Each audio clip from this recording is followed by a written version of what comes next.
Hello, I'm Chris Tozy, and I'm a musician living in San Francisco. Evening falls through the walls. I'll hear a train, hear it and I'll strain. I'm Kate Van Horn. I'm a musician and I live in Santa Rosa, California. I would describe my music style as a space rock opera, kind of instrumental music that has rock melodies with theatrical aspects.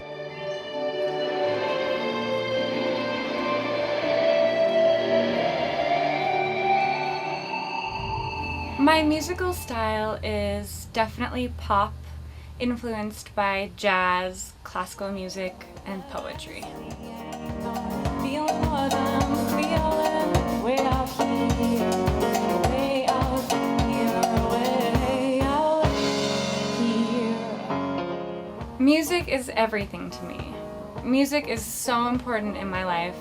If I couldn't play music, I don't know why I would go on living. Music to me is life. To some people it's sounds or songs, but to me, music is everything.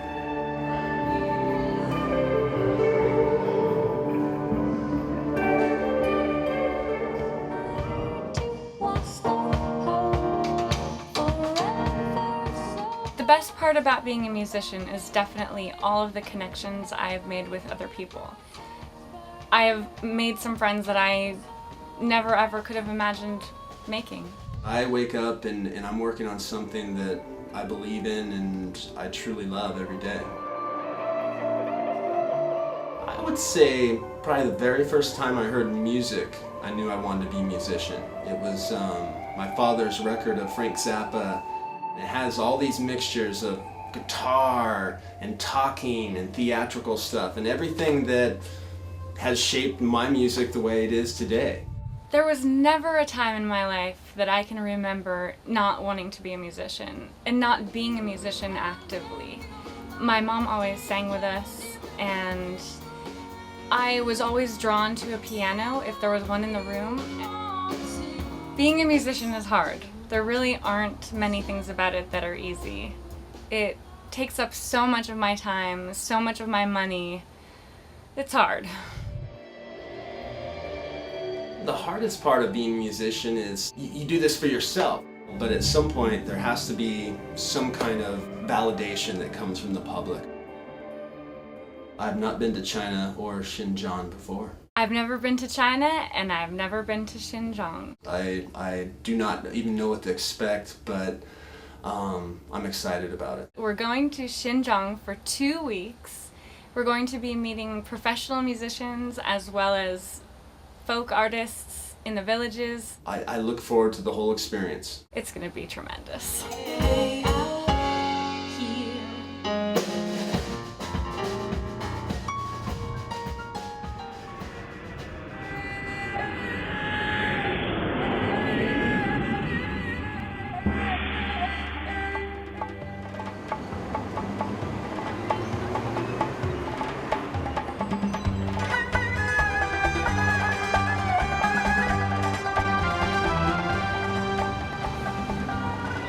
Today was my first day in Urumqi, which is the capital of Xinjiang. In the morning, we visited the Yanghang Mosque, which in Chinese means overseas banks. It's located in an area of the city where a lot of banks and embassies used to be located, so that's why it's called the Yanghang Mosque. The mosque was built in 1897 by donations and is 100 years old. It has over 30,000 square feet.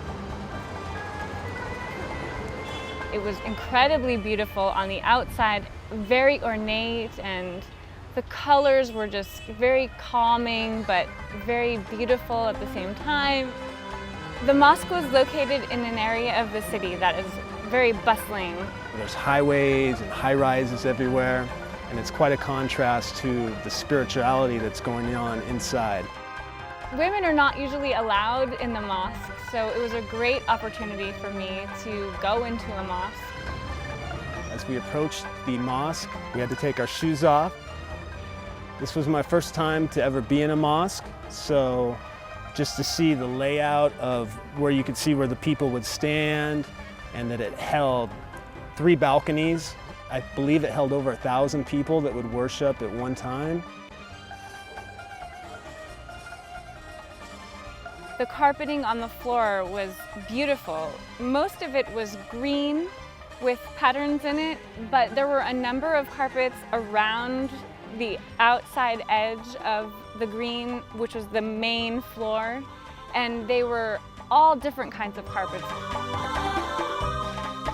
As we looked up, there's chandeliers, beautiful chandeliers and ornate writing and colors, really amazing. Imagine 1,000 people praying in there. It must be so moving. In the afternoon, we were able to visit a Uyghur performance group that we were invited to watch, and basically we were overwhelmed by new musicianship, new musical instruments, and an orchestrated sound that I'd never heard before.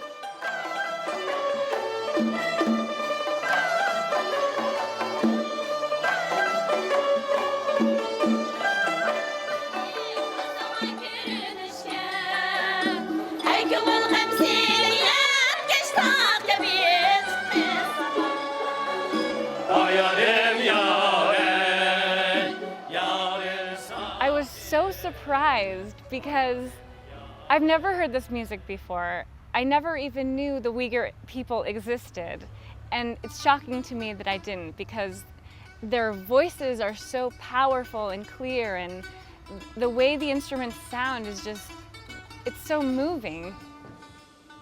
The song was introduced by a melody line on an instrument similar to a guitar. One of the singers came down off the riser and stood front and center in the middle of the room and sang a melody in unison with the guitar that was playing. And his voice was very clear, very pure, very loud for being 20, 30 feet away from me. He had the best expression on his face. He just seemed so calm and so relaxed.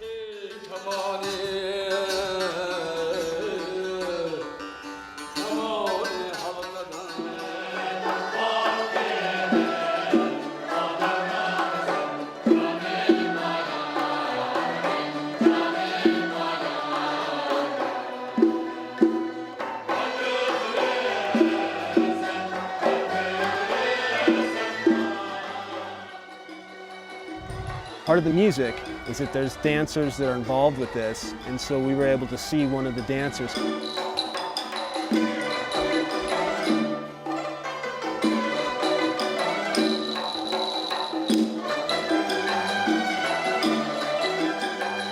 The way their skirts move and the way their hair spins around them is just moving.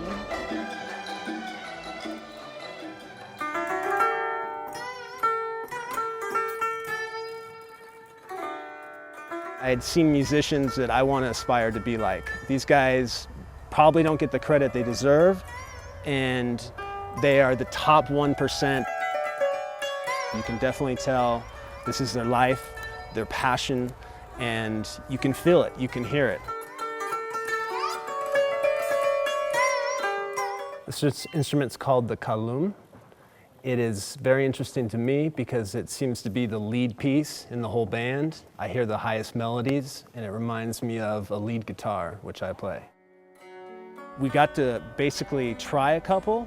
It was a great experience that we'd never get a chance to ever have without coming here.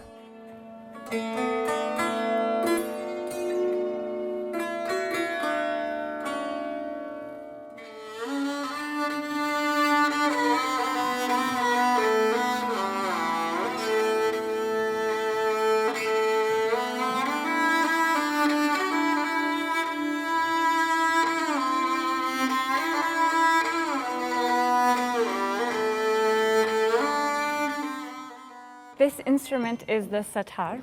It impressed me for a few different reasons. The first reason is that it has only one string that is played, and it has a bunch of strings that aren't played at all, which I think is very interesting. And I also liked that the performer's father was a famous sitar player as well. I got to play one of the instruments, which was amazing. It was hard, but it was beautiful. I never even knew this music existed, and it's so beautiful and so amazing. So coming over here and experiencing other music and other musicians, it's very overwhelming. I left there feeling very excited about my own music, about their music. Overall, this first day in Urumqi has been mind-blowing. It's shocking to me that I never heard this music before. It's very disappointing. But on the upside, I've heard it now. And I'm really, I'm excited. I think that it's going to have a really strong impact on my writing. Blown away by the musicianship and the abilities of every person in the whole ensemble. Watching them perform and then getting to interact with them and grab their instruments and use them and have them show us how to use them was a once-in-a-lifetime opportunity. This is a highlight of my life. Today was our second day in Urumqi, and in the morning we visited a workshop where the traditional Uyghur instruments are handmade. We walked down a small alleyway of the basic two-room shop. There was a man sitting at the end of the alley, wet sanding. We were able to ask him a few questions about what he was doing.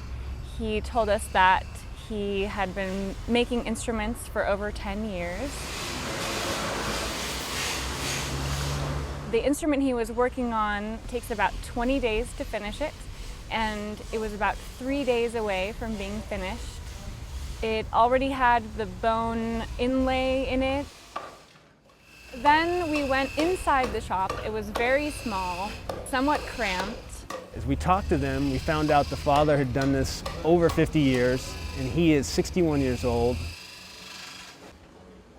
And his son, who is 30, has done this over 20 years. So they've both been doing this since they were 10 years old. We learned that his father had learned from his father, and we learned that it's passed down from generation to generation. We found out that there was 8 members involved total, and that each person kind of had their own role in the making of the instruments. But basically they were passing down the techniques. So each individual could make the instrument if they wanted to, but they all played a certain role in the whole process of how the finished product was made. His son was carving out the instrument. And he had basically the rough shape of the guitar-like instrument, and he set it down in some worn depressions on the bench he was working on. If he makes a mistake, the instrument is ruined. As he was chopping away, the chips accumulated inside the body, and you could smell the wood sort of wafting up out, and it was very sweet and very lovely.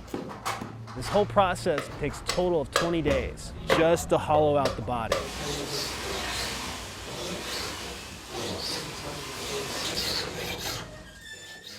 He was taking the tuning pegs and actually sanding them down so they could fit perfectly.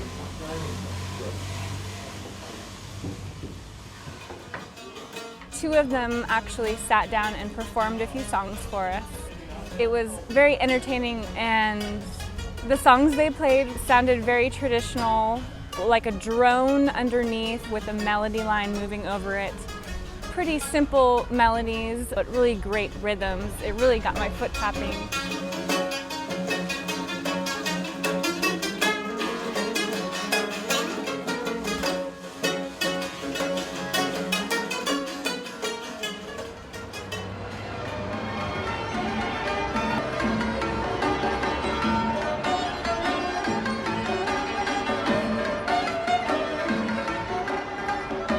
In the afternoon, we visited the bazaar, or market.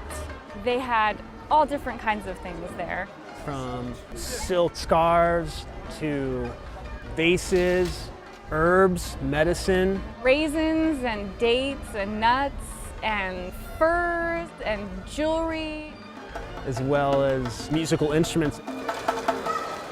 The layout was very narrow. When negotiating, the locals had calculators and they would type in the exact amount that they wanted, show it to me, and then they would hand me the calculator and I would punch in another number, give it back to them, and then they would hand it back or shake their head. So it was kind of a process of back and forth, back and forth.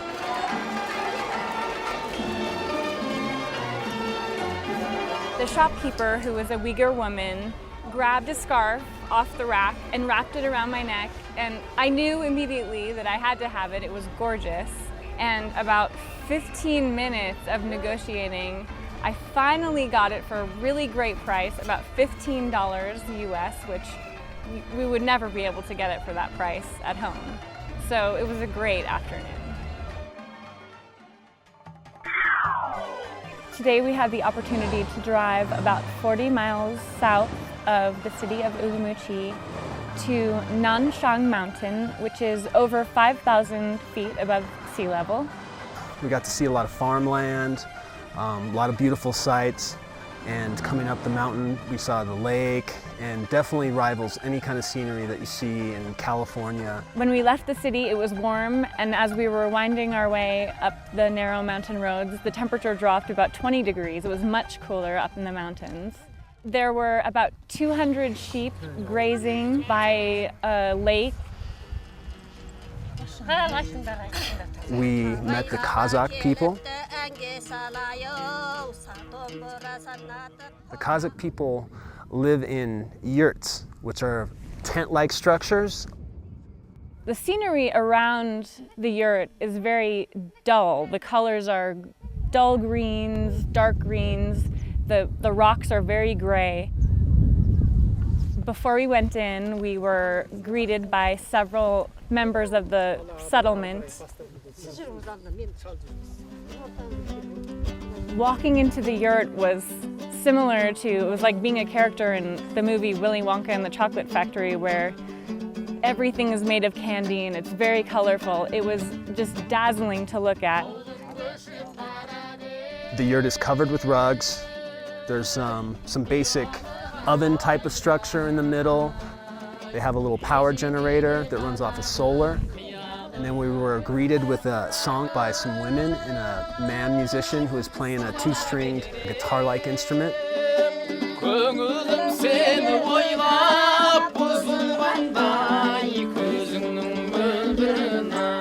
Very beautiful and definitely a new sight that I hadn't seen here.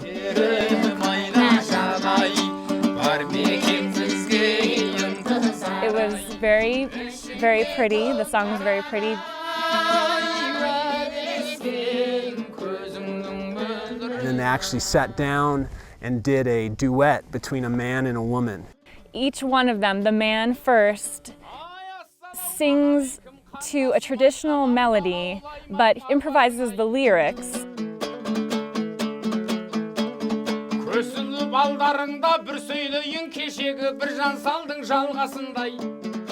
We were told the gentleman was saying how good his life was, how is your life?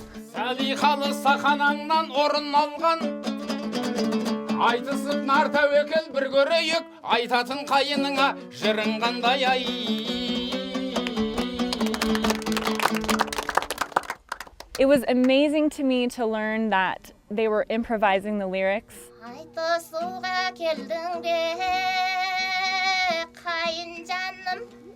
I could tell that the woman was a little nervous and that she was having a little bit of a hard time thinking of what to sing. It was very human and natural.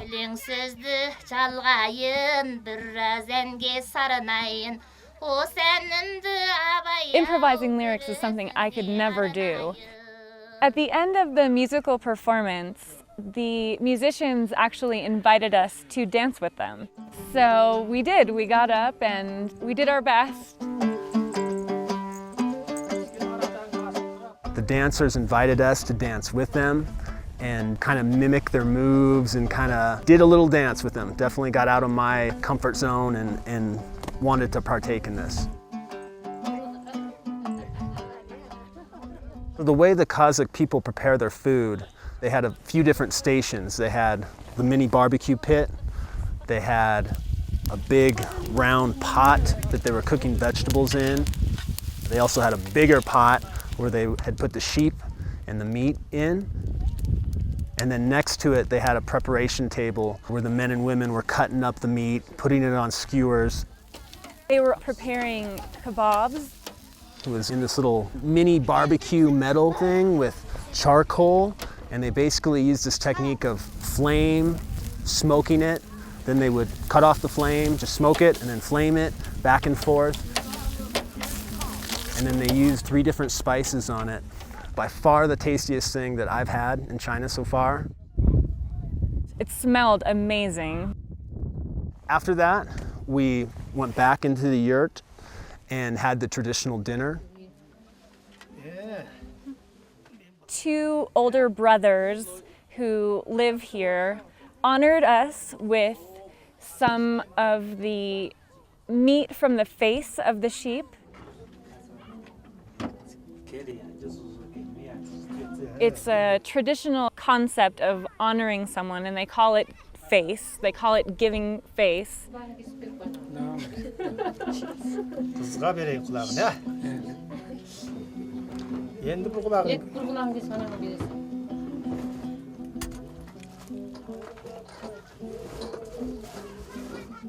Was also handed the ear. This is a special thing for them, and so it was a special thing to give us.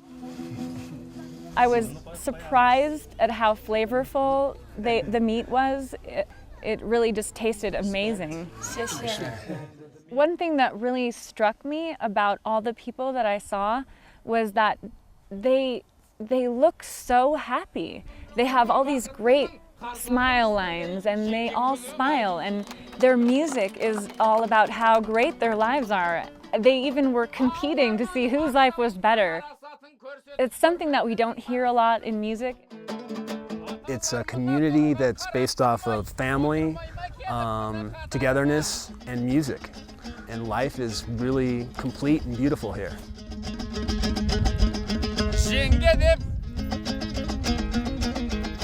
I'm surprised by how overwhelmed I am by the experiences I've had just in the last few days. It made me realize that a lot of my music is cathartic. It's about dealing with my suffering and the things that I struggle with. I think that it will change how I write, at least a little bit, to focus more on the good things that are in my life, and to really use music as an expression of joy. For some reason, today connected with me. We got to meet the people that live off the farm, live off the land, and it was awesome. Great people, great vibe, great family, and truly, I think, living life to the fullest. Today was our 4th day in China. We were able to leave the city once again and take a 2-hour drive to the Tian Shan Mountain. This is where the Heavenly Lake is located, and as you can see behind me, it truly is heavenly.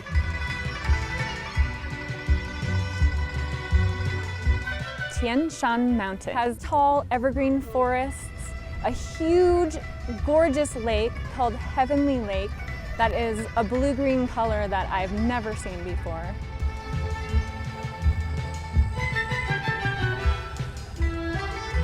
And the snow-capped mountains in the back are just the capper on this very spiritual place. You can feel the energy everywhere.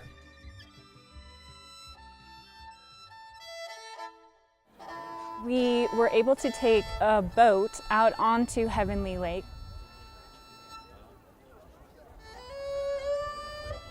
As we got onto the boat, I realized I haven't been on a boat in probably 5 to 10 years, and I'm stuck in the city working on my career, and I need to get out more. I need to get to these kind of places because It brings you a calmness that you don't have in the city. The smell of the water and the size of the lake, you feel like you're in a different place here.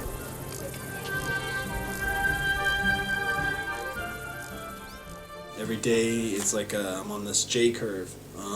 I'm able to appreciate it more. I'm able to interact more, get out of my little box that Chris Tozzi puts himself into, and get out of it. And once I get out of it and I scare myself and I push myself, I get to the other end and I'm happier, I'm better, I'm more accomplished.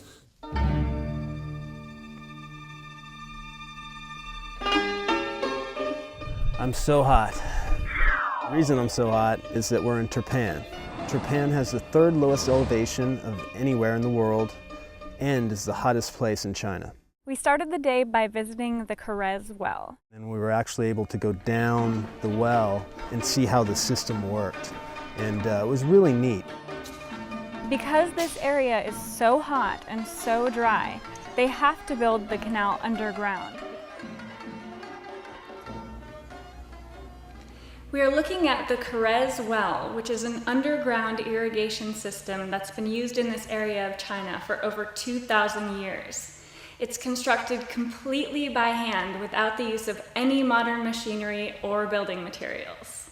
And in China, this is considered to be on par with the Great Wall and the Grand Canyon. We next visited a place where raisins are made. Grapes are one of the top 3 products that contribute to the local economy, next to cotton and melon.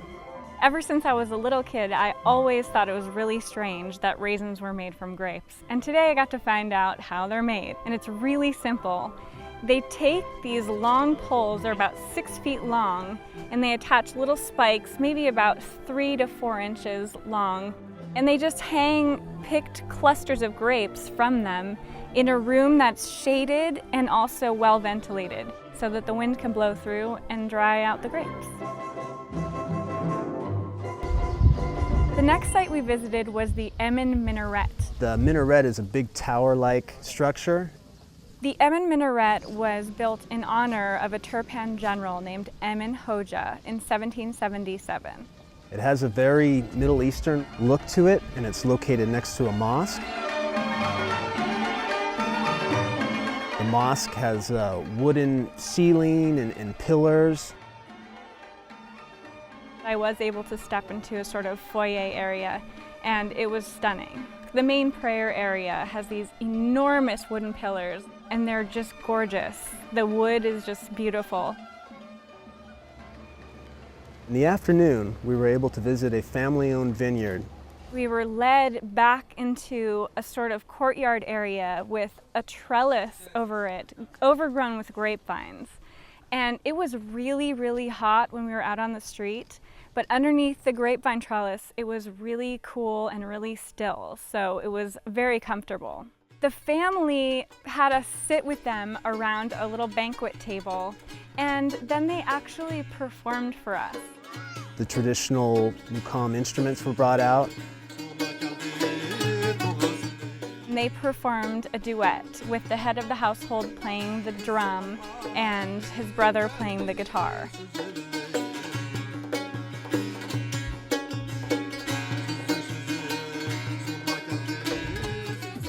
We also had a young girl from the family get up and dance, and she was really good. You could definitely tell that this was something that came naturally to her. She was probably about 11 or 12 years old, and she was so good. She just took my breath away. The way she moved her neck and the way she moved her arms and her shoulders was actually very adult to me. She really seemed like she knew all the moves. And the really cool aspect of the day is that we were later asked to perform with them. So I got to play my guitar, share my music with people from a complete other side of the world. And to be a musician, that's what it's all about, to be able to share your music. So this was a real honor for me to get up and even play for them.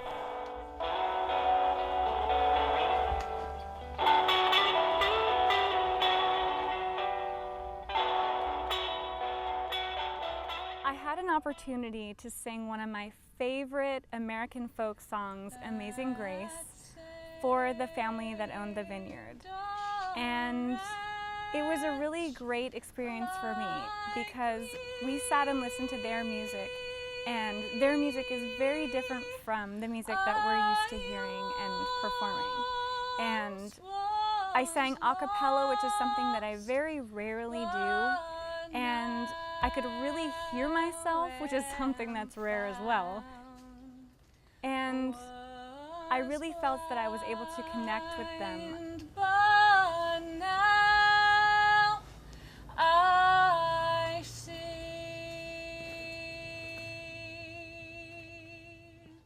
It was really, I think, one of the highlights for us to be musicians and be able to share that. Our last stop today was Jiao He, an ancient civilization that dates back over 2,000 years. From an aerial view, Jiao He looks like a big ship cruising through the sea.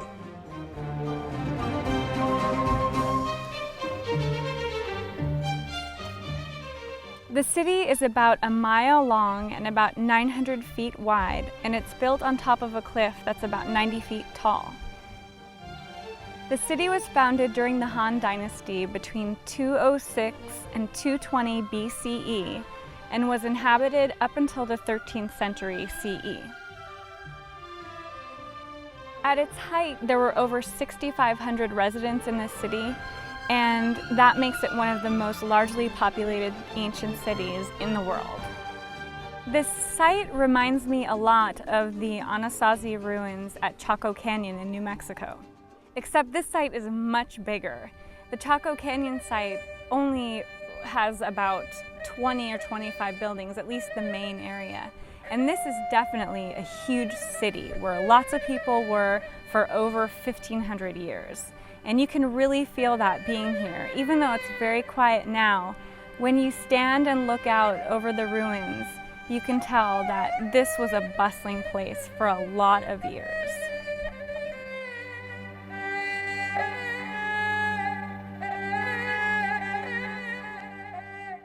Ever since we left the Kazakh settlement on Nanshan Mountain,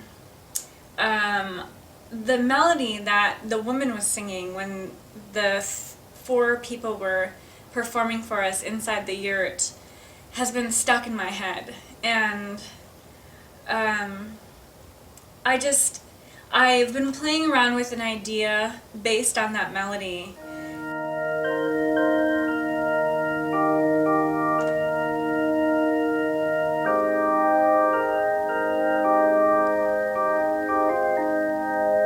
I don't really know if that will develop into a complete song, but if it does, I am certain that the song will be about celebrating my life and celebrating the things that are good in it, because that was the inspiration. Today was our second day in Turpan. Our first stop was at the Flaming Mountain. The Flaming Mountain is located 20 miles out of Turpan. It was 50 miles long and 4 miles wide. The altitude is about 1,500 feet, and its highest point is about 2,500 feet. It's definitely the hottest place in China, and you can see that when you look at the ground. It's all cracked.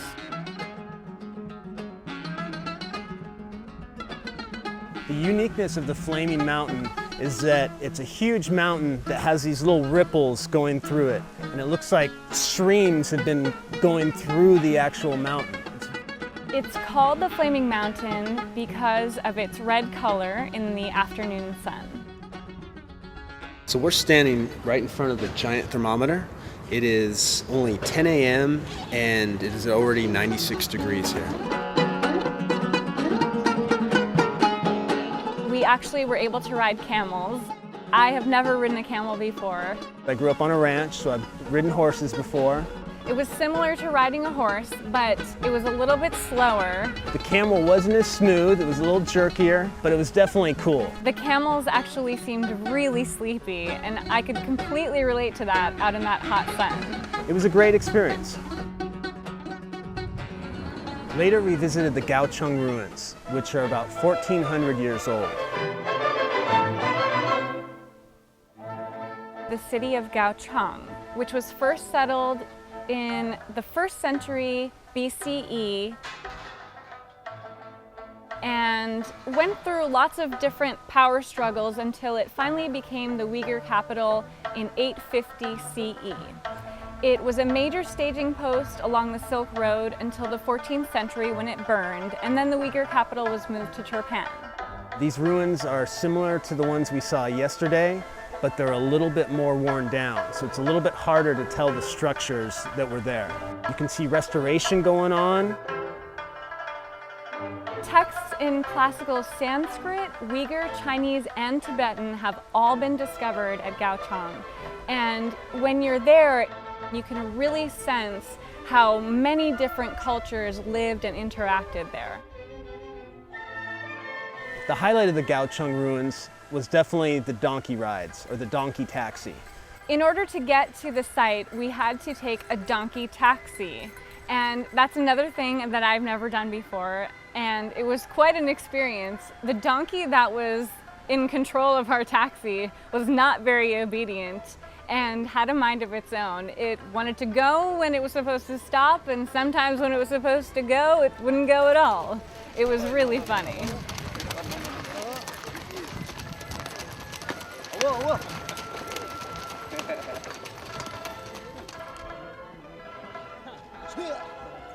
The ride's kind of bumpy and the dust is kind of brought up, and the donkeys are actually pretty fast.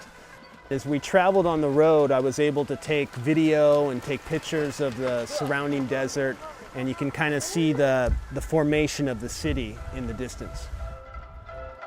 My thoughts in the Gaochang ruins were basically thinking about who lived there before, what had taken place before, and how these people lived.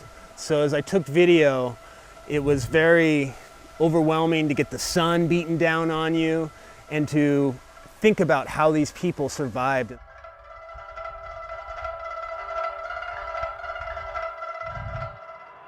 Later, we visited the Valley of the Grapes. The Valley of Grapes has been here for over 2,000 years and produces over 100 different grapes.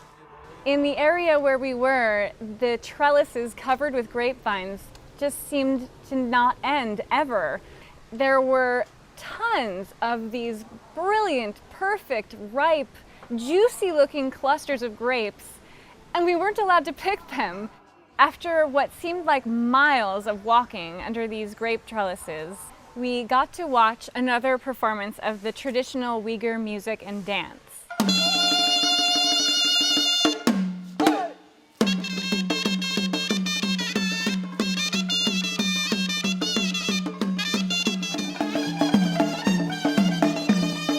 One of the main moves for the dancers was utilizing their skirt with the rotations and dropping down and coming back up, so it kind of made the dresses look like a jellyfish. The way the girls were moving their hands were so graceful, they almost looked like snakes. It was so fluid the way they were moving their hands, and I was mesmerized. The musical instruments were the traditional Uyghur instruments we've been seeing. The wind instrument was almost like an oboe. It was very ear-piercing. It was kind of an overwhelming instrument. It definitely was louder than all the other stuff and definitely took the lead performance of the group. The music was very good. The dancers were definitely part of it. It was a cohesive thing rather than just dancing to the music. You could tell that it was very intertwined.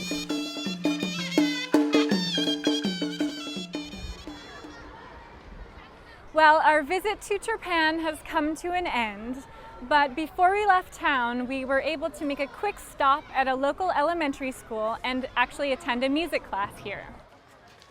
As we entered the gate, you could feel the energy, the youth. It reminded me of being in school. When we were walking down the corridor to get to the classroom, we could hear the children all singing, and they were singing really loudly, very confidently, and all in unison, and they had great pitch. We were able to observe the kids as they were learning. The first thing that you notice about the kids here, they're very observant, they are obedient, they want to learn. You almost feel like it's a college course. The music class actually had many different aspects. A few girls got up and danced.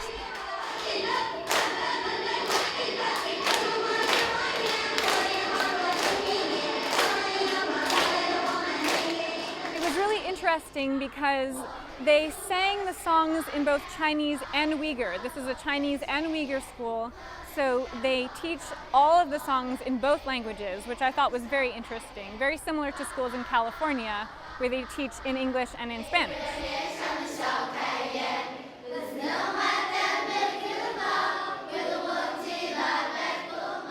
Later, Kate was able to teach the kids row, row, row your boat. And it was pretty cool for kids to learn a whole new language, sing it. They were quick learners. They picked up on it very quick and were actually able to go through the whole song. This is a classic American children's song that I sang in school from the time I was 5 years old. Life is but a dream. They were really great learners. They learned the melody really fast. I was really impressed by their ability to learn the way the words sounded, even if they really weren't that familiar with the English language.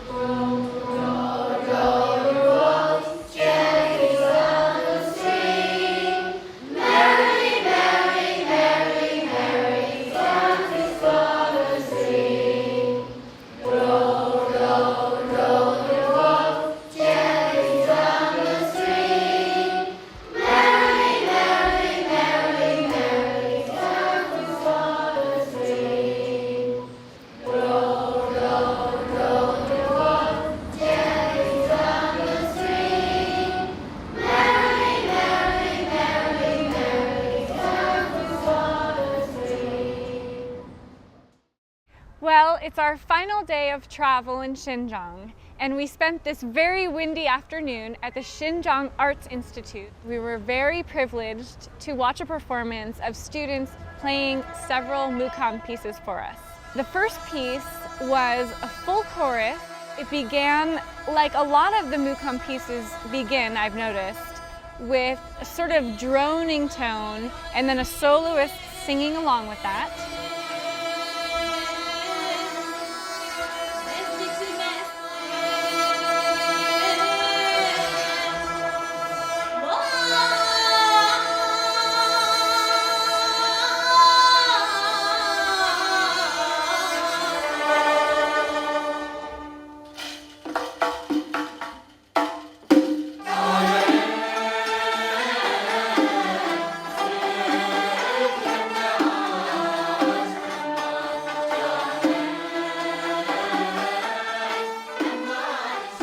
That they were playing was really gorgeous. It was very complex.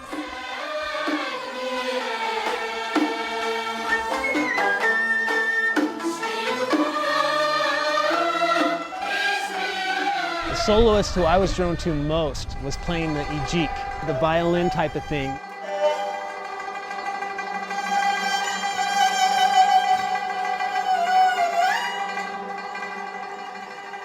He has his bow and he's playing it. You can see his emotion, his head and his body. And he closes his eyes and he's feeling the instrument. You can feel that.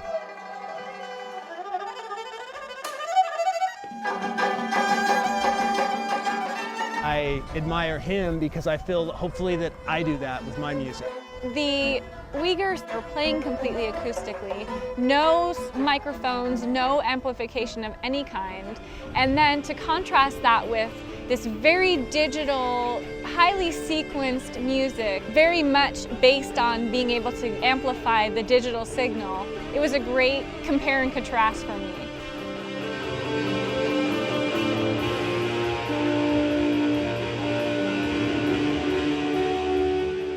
Highlight for me was performing. I got to share my music with people from across the world. They would probably never go onto MySpace and see my music.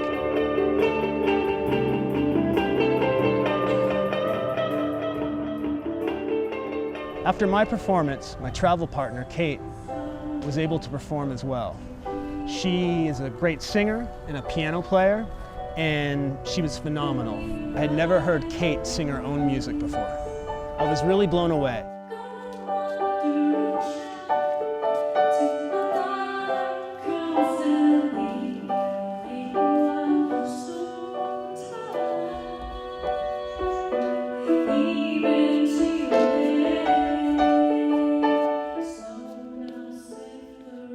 Initially, I was really nervous thinking about performing for them because I didn't go to music school, and here all these students are studying music.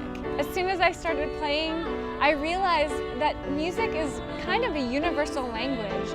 Everyone understands something that's coming from your heart and soul, and they made me feel right at home.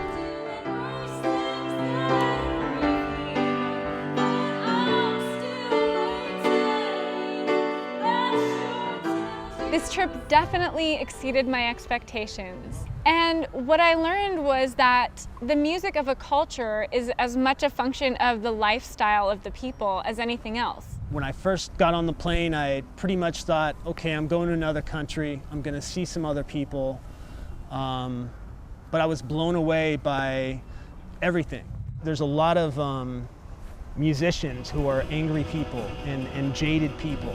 And if you don't allow yourself to open up to everything, you go down that road. I saw myself going down that road, and I don't want to be that person.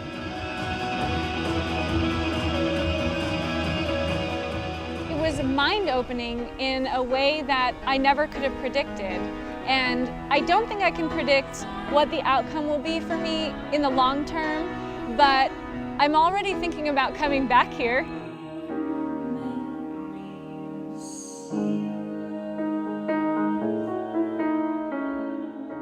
I'm definitely looking forward to getting back to my studio and working with some ideas that have come to me during this trip. And I really want to add some rhythmic elements, like what I heard here, to get people up and get people moving.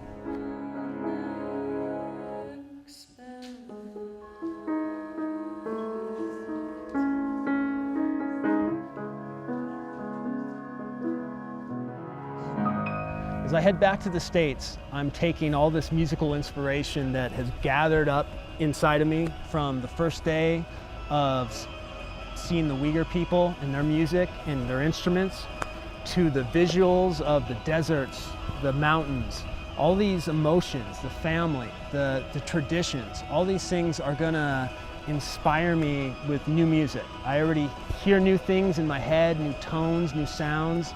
And I'm really looking forward to taking this and writing my new batch of songs.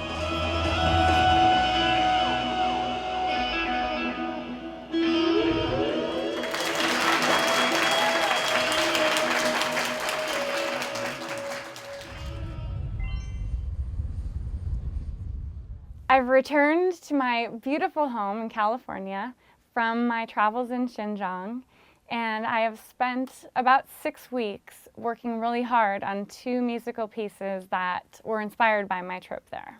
As soon as we got back from China, I started working on the 2 new pieces. I was very inspired. One of the pieces is based on the Kazakh melody that we heard at Nanshan Mountain.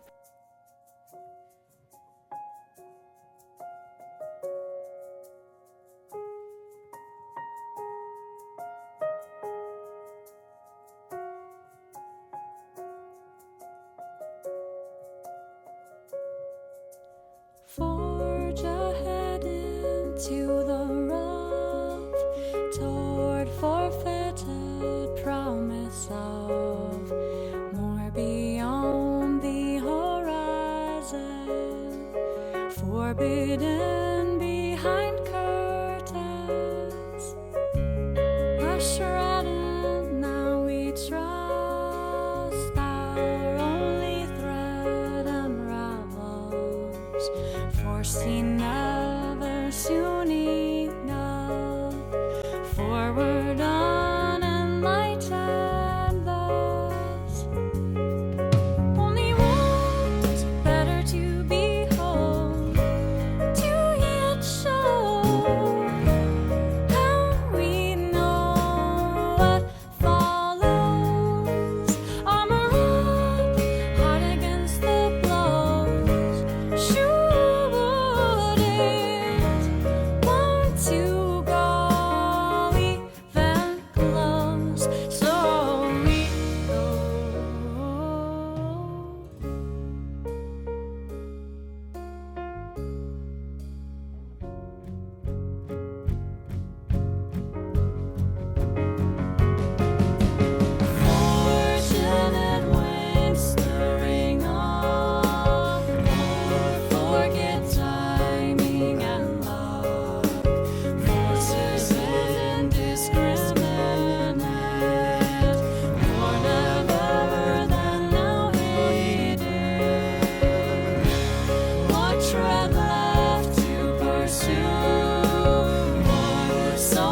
first piece that I wrote that was all slide guitar took me about a week to write. It came really quick. All the inspiration was there, all the notes were there. The name of it was Face to Faces. It was a big moment in the movie, and it's kind of inspired from the Kazakh people. He's a local San Francisco artist, and let's first hear what he sounds like, shall we, here on KUSF? This is live in the KUSF studios in San Francisco. Take it away, baby.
The other piece is called Rebel Feet, and it is inspired by the rhythmic pattern that I heard in a lot of the music that we heard when we were there. Safely keep, soon unleashed, defeated, all regime. Now, having been exposed to this music, I will seek out other forms of music that I've never heard before. The impact of just this one region of music on my writing has been so tremendous. I can't even imagine what I can write if I keep expanding my horizons. The world is huge and undiscovered, and why not venture out and discover yourself in the world and meet people who you didn't even know existed. It's really, really been inspiring, and I'm looking forward to traveling around the world a lot more in my life. The second piece that I wrote was on guitar. It's not so much a direct sounding like China. It's more of the feelings of calmness when we went out to Turpan in the heat, and it kind of broke me down a little bit. But as it broke me down, I found this total calmness.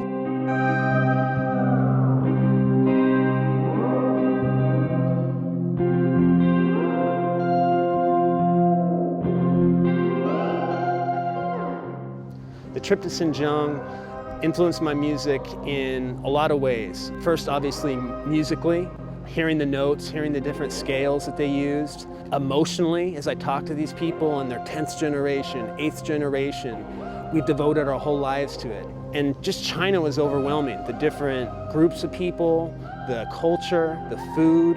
It's just inside me now. And really right now, I'm finally just able to get the inspiration out a little bit.